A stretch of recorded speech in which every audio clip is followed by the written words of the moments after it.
Thank you sincerely. Thank you, Mr. Speaker, Lord Speaker, Ambassador Stevens, members of the House of Commons, members of the House of Lords, and so many esteemed guests. It is a great honor for us to be here, a tremendous pleasure to be with you all. Speaker Hoyle, thank you for those kind words, your gracious invitation to be here today, my friend. It means so much to us. It's a real detriment to follow Speaker Hoyle. I don't like to do this. At the G7 speakers meetings, I just want you to know, when he gets wound up and going, it's just like Churchill, and it goes on and on and on. And I try to speak before him at all times. I don't want to follow, but really, really grateful to be here. He has become a dear friend, and all of you, we've met so many great friends. My wife Kelly and I are truly touched by how warmly we've been received here, and having met so many of you in the past couple of days, we walked away with this sense that we do have close and dear friends here across the pond, and we have this shared heritage, and we treasure that. It is a profound honor to be speaking in Parliament today, to be the first U.S. Speaker of the House ever given this honor, and I take it very seriously. As proud Americans, it is as though we have returned to the spiritual birthplace of our own nation, and the history here, the weight of it is palpable, as you know. It gives you a certain sense of just being serious. I was going to roll on with a bunch of jokes this morning, but it doesn't feel right to be in this place at this time. We have returned at a pivotal moment, obviously, in the great histories of our countries, to mark this anniversary that we have in our nation and to celebrate what we've achieved together in the past, and importantly, to face and overcome together the challenges of our present day. And I want to tell you, my friends, we will do that together. That's what I bring you that message. When I met with Prime Minister Starmer at Downing Street yesterday, I told him that I thought his national address a few hours earlier was well done. He noted, of course, that the UK and the US are close allies, and that our strong, constructive partnership all these years has been built on mutual respect and focused on results. I thought that was exactly the right message and the right tone. And because of that, we've always been able to work through our differences calmly as friends. We will continue to do that. I want to assure you this morning that that is still the case. I spoke to President Trump at length yesterday, and I told him that I really felt that my mission here, even though we planned this back in the fall, we didn't know how the events would develop over the last few days, but I told the President that I felt that my mission here today was to encourage our friends and help to calm the waters, so to speak, and I hope to do so. As the Prime Minister said yesterday, let us look to agreement, continue our dialogue, and find a resolution, just as we always have in the past. And in that process, I am confident that we can and will maintain and strengthen our special relationship between these two nations, send a message of unity and resolve to our allies around the world, and remind our adversaries and the terrorists and tyrants everywhere that our nations that are dedicated to freedom and justice and order and human dignity are stronger and more resolved now than ever before. I think it's a very important message. Of course, we do gather here at a unique and consequential moment in American history. This year, as noted, is the time we mark our 250th anniversary of our independence. Now, I know this is not a long span of time in the scale of human history. I get that. We were touring the 1,000-year-old Windsor Palace a day or so ago, and that really set it into reality for us. At the dinner we had here last night, that Speaker Hoyle and Lady Catherine graciously hosted for us, it was not lost on me that there at my table were items of silverware older than my country. Puts it in perspective. But this year in particular, we remember just how far we really have come, how our nations have evolved and grown and strengthened in so many ways together. America's founders embarked on what was a radical experiment, of course, a government of, by, and for the people, ruled by laws and based on the self-evident truth that all men are created equal and free. That experiment transformed 13 disparate, distant colonies from the world's largest empire into what became the world's freest and most successful self-government in human history. For Americans, this year is not simply a celebration, it is an invitation to come together and to ask what we are doing in our own time to preserve and fortify that experiment. and all of the blessings of liberty and opportunity and security that we enjoy today, and frankly, sometimes too often take for granted.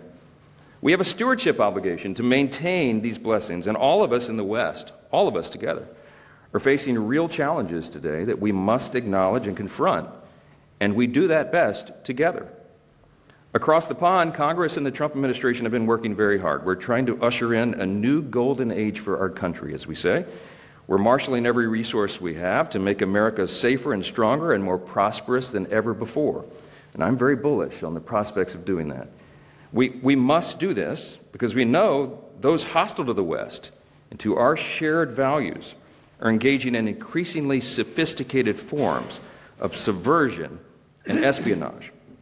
We see China, Russia, and Iran grow more aggressive and emboldened as they intensify their efforts to exert economic, political, and military influence around the world. We see a callous disregard for basic human rights, new provocations, and even the theft of intellectual property on a scale like we have never seen before. Clearly, President Trump is taking seriously the modern and dynamic threats that China and Russia pose to our global security, especially in focus the last few days as it relates to the Arctic. And while we can have thoughtful debate among our friends about how best to counter these threats, we all certainly agree they must be countered. We ignore these threats at our peril. And I want to hasten to express our gratitude to the UK and to all of you for joining us in some of our most recent actions to deter these hostile regimes, including the recent seizure of a black market vessel seeking to circumvent oil sanctions. That was a big help to us. That kind of open dialogue and partnership is a great example of how we can work together to ensure our collective defense around the world.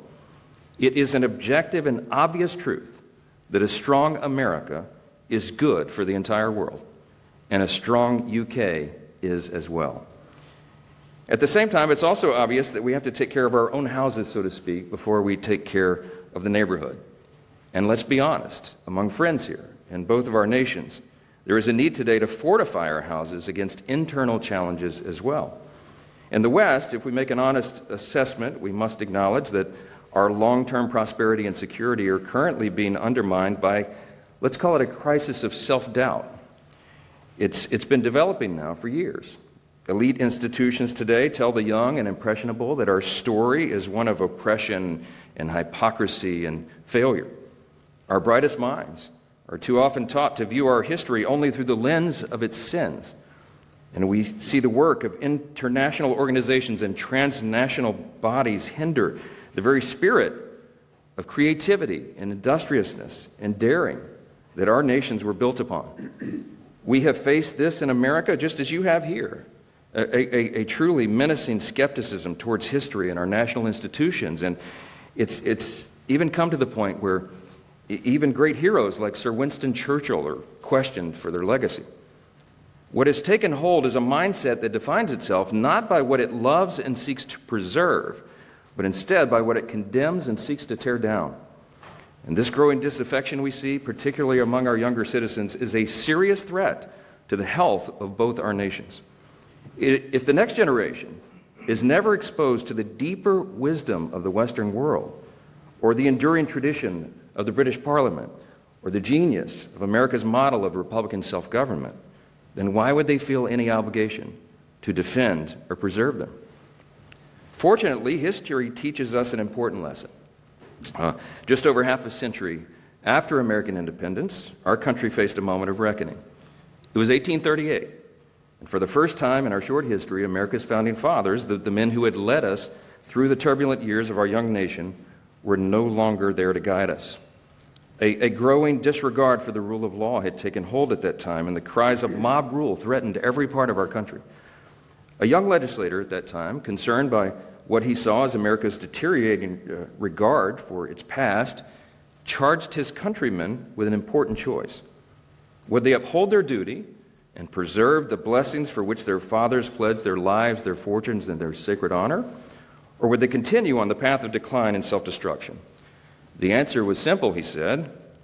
This experiment in liberty could not survive unless the principles enshrined in the Declaration and institutionalized in our Constitution became their shared civic faith. That rising statement, he was just 28 years old at the time, would one day become president, and he would be called to confront the greatest stress test of the American experiment yet. His likeness stands just a few feet away from here, where we're gathered today, watching over Parliament Square.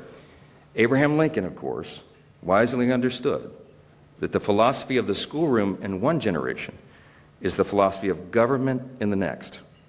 He knew that our national renewal would not come from repudiating our past, but rather from renewing and recommitting to our best principles, to appealing to the better angels of our nature. The struggle of Lincoln's time shows us that though America may be 250 years old, the question of how best to steward this grand experiment has always been with us. And age-old questions require age-old wisdom. In the West today, we see faith in our foundations and our shared inheritance weakening.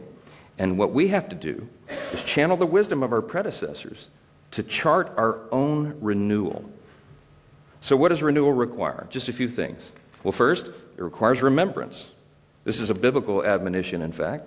We're to remember our blessings and from where we came. And the great British philosopher G.K. Chesterton warned, every high civilization decays by forgetting obvious things. Things like the dignity of the individual, the stabilizing role of the family, the human yearning for meaning and purpose, and the indispensable relationship between freedom and virtue. In short, we have to remember our foundations, and we have to describe what they are, because the generation behind us seems not to understand this. As Chesterton observed, America was founded on a creed that was set forth, he said, with dogmatic and theological lucidity in the second paragraph of the Declaration of Independence. We hold these truths to be self-evident, that all men are created equal, endowed by their Creator with certain inalienable rights, that among these are the rights to life, liberty, and the pursuit of happiness. That profound acknowledgement of obvious and undeniable truth shook the foundations of Western democracy, and with it, the course of human history. Our founders recognized that all of us are made in the image of God, and because of that, every single person has inestimable dignity and value. And our value is not related in any way to the color of our skin or what town or village we hail from, what our talents are, etc. Our value is inherent because it is given to us by our Creator.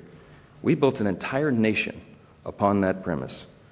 And just as our citizens are endowed with God-given and unalienable rights, all nations and all people should adhere to the obvious laws of nature and of nature's God, as our documents say.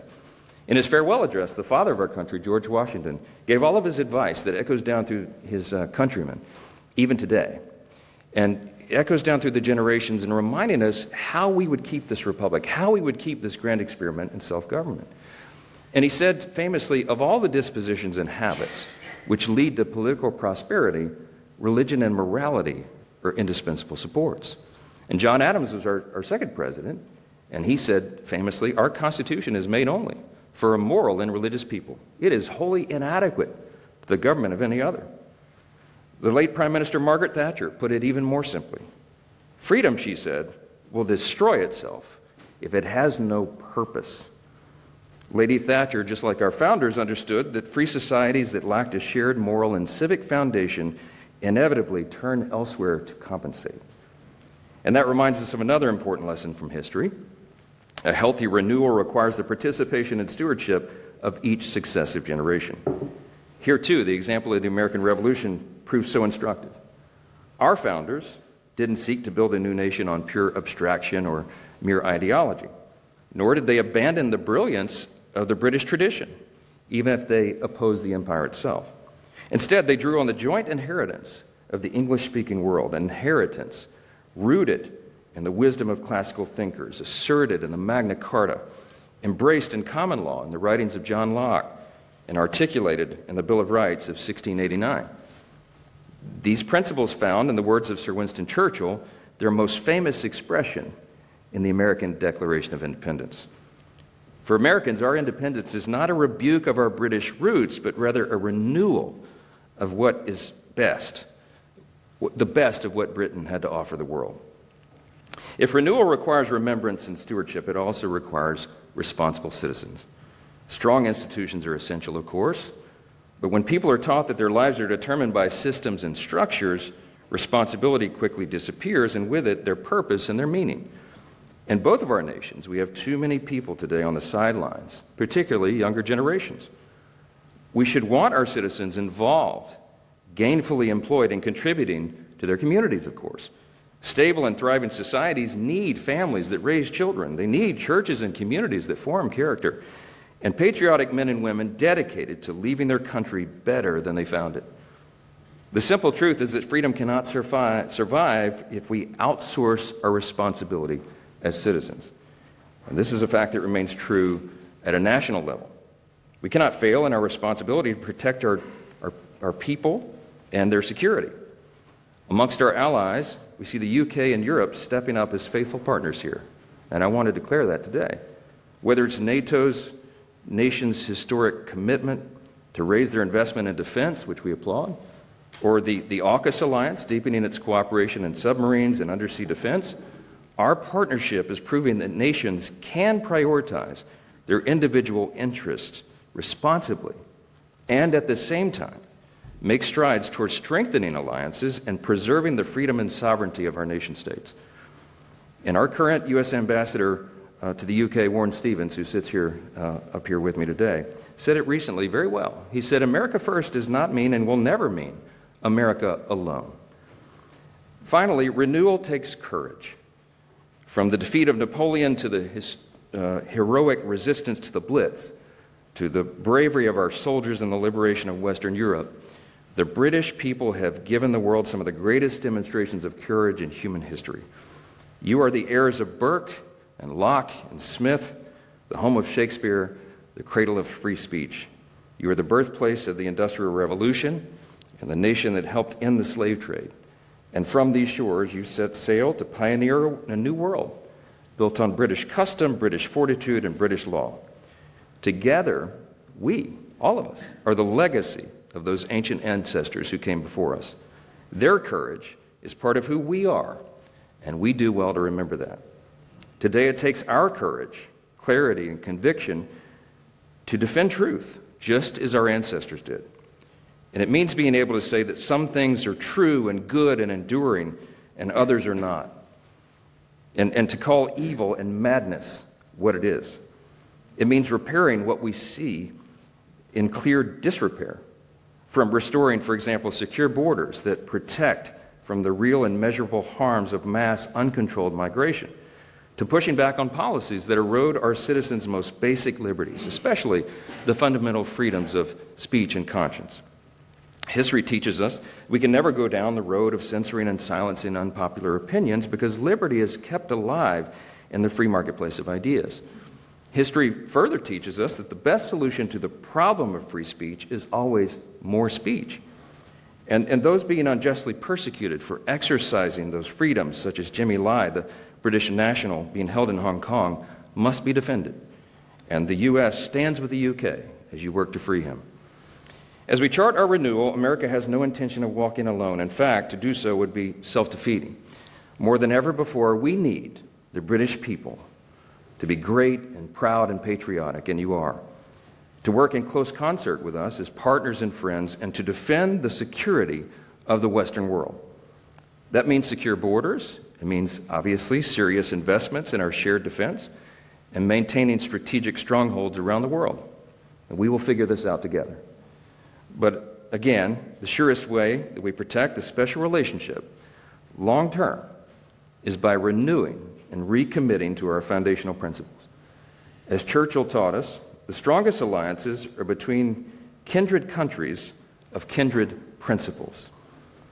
What has always set us apart from the rest of the world, our commitment to liberty, our pursuit of excellence, our desire to put faith and family at the center of our lives, these are things that distinguish the free world from regimes that trample on the most basic principles of democracy and human dignity.